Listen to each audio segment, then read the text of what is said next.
പ്രമുഖ ബ്രാൻഡുകളിലുള്ള അതിസുന്ദരമായ ടൈലുകളും അത്യാധുനിക മോഡലുകളുള്ള സാനിറ്ററികളുടെ വേറിട്ട കളക്ഷനുകൾ. 15 വർഷത്തെ സേവന പാരമ്പര്യവുമായി Sanio tiles sanitary ware, Chettiyarammal, Wandoor. Nilambur നഗരസഭയിൽ വാർഷിക പദ്ധതി രൂപീകരണത്തിന്റെ ഭാഗമായി വികസന സെമിനാർ സംഘടിപ്പിച്ചു. ആര്യടൻ ഷൗക്കത്ത് MLA ഉദ്ഘാടനം ചെയ്തു.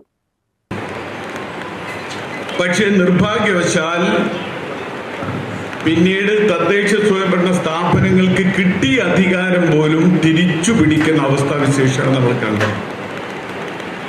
മാത്രമല്ല 33% തരുമെന്ന് പറഞ്ഞ ഒരു സർക്കാരും ഇതുവരെ 27% കൂടുതൽ തദ്ദേശ സ്വയംഭരണ സ്ഥാപനങ്ങൾക്ക് നൽകിയിട്ടില്ല.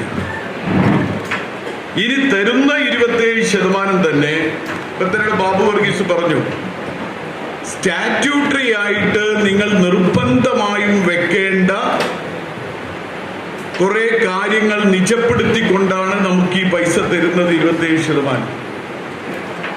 ആ 27%-ൽ നമുക്ക് നിർബന്ധമായും വെക്കേണ്ടത് അംഗനവാടിക്ക്, അല്ലെങ്കിൽ മിഡ് ഡേ മീലിന്, അതുപോലെ തന്നെയുള്ള ലൈഫ് പദ്ധതിക്ക് അതിന്റെ ബാങ്കിലെ തിരിച്ചടവ്, ഇതൊക്കെ കഴിച്ചാൽ ഒരു 5% മുതൽ 10% വരെയുള്ള പൈസ മാത്രമാണ് തദ്ദേശ സ്വയംഭരണ സ്ഥാപനങ്ങൾക്ക് അവരുടേതായ ഉണ്ടാക്കുന്ന പദ്ധതികൾക്ക് വിനിയോഗിക്കാൻ കഴിയുന്നത്.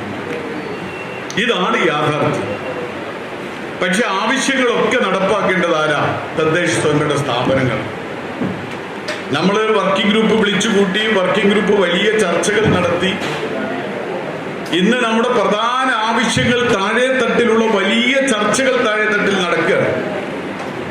പക്ഷേ ആ നടന്ന ചർച്ചകളിൽ ആളുകൾ തരുന്ന നിർദ്ദേശങ്ങളിൽ നമുക്കതിൻ്റെ ഒരു 20% പോലും നടപ്പിലാക്കാൻ നമുക്ക് കഴിയുന്നില്ല എന്നതാണ് യാഥാർത്ഥ്യം. നഗരസഭാ ചെയർപേഴ്സൺ പത്മിനി ഗോപിനാഥ് അധ്യക്ഷത വഹിച്ചു. ആസൂത്രണ സമിതി ഉപാധ്യക്ഷൻ ഡോക്ടർ ബാബു വർഗീസ് സെമിനാറുമായി ബന്ധപ്പെട്ട പ്രവർത്തനങ്ങൾ വിശദീകരിച്ചു. വൈസ് ചെയർമാൻ ഷൌക്കത്ത് അലി കൂമഞ്ചേരി മുഖ്യപ്രഭാഷണം നടത്തി. സ്റ്റാൻഡിംഗ് കമ്മിറ്റി ചെയർപേഴ്സൺമാരായ മുംതാസ് ബാബു, സ്മിത മോൾ, മുസ്തഫ കളത്തുംപടിക്കൽ, മേരീസ് ഷിബു, സുരേഷ് പാത്തിപ്പാറ, കൌൺസിലർമാർ, നിർവഹണ ഉദ്യോഗസ്ഥർ, നഗരസഭാ ജീവനക്കാർ, ആസൂത്രണ സമിതി അംഗങ്ങൾ, കുടുംബശ്രീ, ആശാപ്രവർത്തകർ തുടങ്ങിയവർ സംബന്ധിച്ചു. News bureau, Nilambur. അത്യാധുനിക സൗകര്യങ്ങളുമായി ഇനി പുതിയ രൂപത്തിലും ഭാവത്തിലും ഇന്ത്യൻ ബേക്സ് നിങ്ങളെ സ്വാഗതം ചെയ്യുന്നു. Indian bakes, opposite police station, Manjeri road, Wandoor.